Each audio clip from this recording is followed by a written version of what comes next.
Well, a 23-year-old son of a Boston police captain's been arrested 3 times in the past. As a young teen, he was so volatile, his father was worried he'd be prohibited from every school in the state. People that you see being executed are criminals. The FBI interrogation of Alex Ciccolo, released by prosecutors.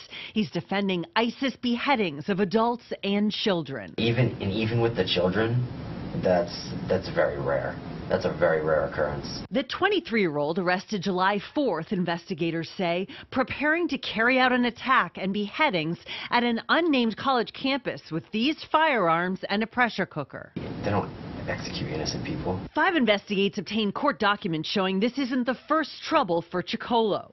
During a drunk driving arrest in 2014 in Adams, police found a large machete under the front seat of his car.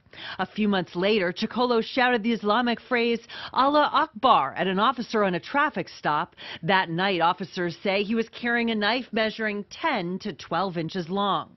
In 2012, an intoxicated Ciccolo smashed drumsticks off an officer's cruiser during an arrest. Ciccolo also used drumsticks as a weapon in 2005, striking another student and teacher, according to his parents' divorce records. A few months later, he was arrested for threatening to kill another student and lunging at him with a butterfly knife. That school year, he was suspended 4 times for violent behavior. He later began attending a psychiatric day program. I don't find this as unjust. A judge has ordered Ciccolo held without bail, saying he's a risk to the community. If they're not harming the Muslims, then they won't be hurt.